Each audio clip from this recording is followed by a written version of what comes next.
বেতন বৃদ্ধি ও বকেয়া টাকার দাবিতে অস্থায়ী সাফাই কর্মীদের লাগাতার আন্দোলন। নদিয়ার শান্তিপুর পৌরসভায় মঙ্গলবার শান্তিপুর পৌরসভার গৃহকক্ষে প্রায় 200 সাফাই কর্মী শুরু করে আন্দোলন। সোমবার টায়ার জ্বালিয়ে আন্দোলনের পর মঙ্গলবার অব্যাহত সাফাই কর্মীদের আন্দোলন। মূলত দাবি, তাদের পেটে লাথি মারা হচ্ছে। রাজ্যের মুখ্যমন্ত্রীর কাছে হাত জোর করে আবেদনের সময় মতন তাদের বেতনের ব্যবস্থা করার, কারণ শান্তিপুর পৌরসভা রাজ্যের দ্বিতীয় পৌরসভা।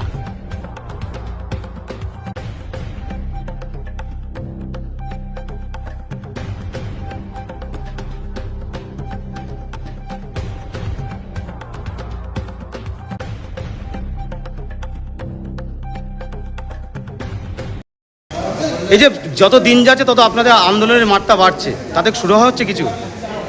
দেখুন, পশ্চিমবাংলার দ্বিতীয়তম পৌরসভা শান্তিপুর পৌরসভা, এটা হচ্ছে জানুয়ারি মাস থেকে এই সমস্যা চলছে। 26 সালে জানুয়ারি মাস থেকে এই সমস্যা চলছে। এই সমস্যা 86 বিধানসভা স্বপন দাস মহাশয়কে জানানো হয়েছে, এমএলএ সাহেবকে। আমাদের কোনো সুরাহা এখনও পর্যন্ত হয়ে ওঠেনি। এবং আমি দুঃখের সঙ্গে পশ্চিমবাংলার মুখ্যমন্ত্রীকে জানাতে চাই যে শান্তিপুরের যে কর্মীগুলো আমরা নোংরা ঘাটি যে আমরা মাস গেলে মাইনে পাচ্ছি না, যে আমাদের পরিবারগুলো কি খাবে, কোনো ব্যবস্থা নেই এখানে পৌরসভায়। এবং পৌরসভার একটা যদি কোনো কর্মচারী মারা যায় তারও কোনো পরিস্থিতি নেই, কোনো পিএফ চালু নেই। আমি পশ্চিমবাংলার মুখ্যমন্ত্রীকে জোরহাত করে বলছি, তিনি আমাদের তিনি আমাদের পিতা, একদম পশ্চিমবাংলার পিতা। তিনাকে জানাতে চাই যে শান্তিপুরে যেভাবে আমরা বিভ্রান্তি অবস্থায় পড়ে আছি, তিনি যেন আমাদের একটুখানি সাহায্য করে, যত আমরা লেবার আছি যেন আমরা বাঁচতে পারি। আমাদের অবস্থা খুব খারাপ। মাইনে প্রত্যেক মাসে 26 তারিখ 28 তারিখ মাইনে দিচ্ছে, 1 মাস করে মাইনে পেন্ডিং রেখে দিচ্ছে। আমাদের অবস্থা প্রচণ্ড খারাপ। পশ্চিমবাংলার মুখ্যমন্ত্রীকে আমি হাত জোড় করে জানাচ্ছি যেন উনি আমাদের একটু সাহায্যের ব্যবস্থা করে। আপনার নাম পরিচয়? আমার নাম সুকান্ত প্রামাণিক, 12 নম্বর ওয়ার্ডে বাড়ি, শান্তিপুরে। আপনি কি সাফাই কর্মী? আমি সাফাই কর্মী। দাদা, আপনাদের পৌরসভায় অস্থায়ী সাফাই কর্মী, লাগাতার বিক্ষোভ আন্দোলন কেন?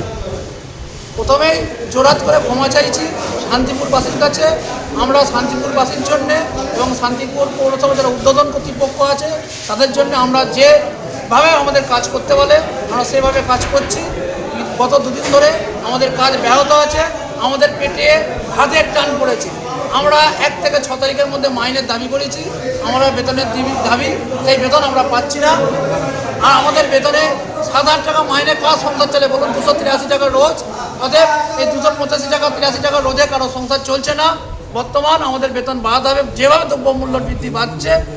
এটা আমাদের চেয়ারম্যান সাহেব আছে, আমাদের যে শান্তিপূর্ণ আন্দোলন, সেই আন্দোলন আজ দ্বিতীয় দিনে অতিক্রান্ত হয়েছে। যতক্ষণ না পর্যন্ত আমাদের দাবি না মানবেন ততক্ষণ পর্যন্ত আমাদের এই দাবি চলবে, লাগাতার আন্দোলন। এরপরে আরো বড় আন্দোলন চলবে। আচ্ছা, গতকাল করে দেখা গেছে আপনার টায়ার জেলে আন্দোলন করেছিলেন। গতকাল আন্দোলন শুরু করেছি, আজকেও চলছে, এরপরে আরো চলবে যতদিন না মাইনে পাবো। এর আগে যখন আন্দোলন করেছিলেন তারপর কোনো সুরাহা হয় না? কালকে চেয়ারম্যান সাহেব আসেনি এবং কোনো সুরাহা আমরা পাইনি। আচ্ছা, আপনাদের দাবিটা কি এই মুহূর্তে? আমাদের দাবিটা, আমাদের মাইনে 1 থেকে 6 তারিখের মধ্যে দিতে হবে, আমাদের মাইনে অবিলম্বে বাড়াতে হবে, আমাদের পিএফ চালু করতে হবে, আমাদের এসআই চালু করতে হবে। আমাদের প্রত্যেকটা কর্মচারী যারা পৌর কর্মচারী অস্থায়ী আছে তাদের কারোর আই কার্ড নেই, সেই আই কার্ডটা দিয়ে তারা যে পৌরসভার স্টাফ দিতে হবে। এবং মেডিকেল ক্লেম আমরা কেউ পাই না, আমাদের নিরাপত্তা দিতে হবে। এছাড়া আরও আছে। একটা প্রশ্ন হচ্ছে যে আপনারা যেভাবে কর্মবিরতি রেখেছেন তাতে করে তো সাফাই কর্মী মানে কি আপনাদের উপরে অনেক দায়বদ্ধতা রয়েছে, সেখানে তো শান্তিপুর শহরবাসী তো অনেকটা সমস্যায় পড়বে, তাহলে সেটা যদি কী করবে? প্রথমে আপনার কাছে যে ক্ষমা চেয়েছি আমরা জোরাত করে, আমরা তার জন্য গভীরভাবে দুঃখিত। তাহলে এই আন্দোলন চলতে থাকবে আপনাদের? অবশ্যই, এটা পেটের টান। বলুন, আপনি যদি টাকা না পান, আপনি যে সাংঘাতিকতা করছেন আপনি সব থেকে ভালো বুঝতে পারবেন। তাহলে আপনি কি করতে পারবেন যদি আপনাকে কেউ মাইনে না দেয়, বলে ভুয়ো কাজ কর, পয়সা পেতে গিয়ে প্রতি মাসে কেন? কত সংখ্যক আজকে এসছেন কর্মী এখানে? আজকে আমরা 400 কর্মী আছে। এখন সবাই অনেকে সকাল থেকে আছে না খেয়ে, 200 বাড়ি চলে গেছে, এখন সৌদিয়ে কাছে। আপনি এখানে বসেই আন্দোলন করছেন? হ্যাঁ, আমরা শান্তিপূর্ণ অবাধ আর শান্তিপূর্ণভাবে করছি। আপনার নাম পরিচয়? এটা ভয়ঙ্কর বন্যবাদ হতে পারে। আমার নাম মিলনকান্তি সাহা, আমি ড্রাইভার।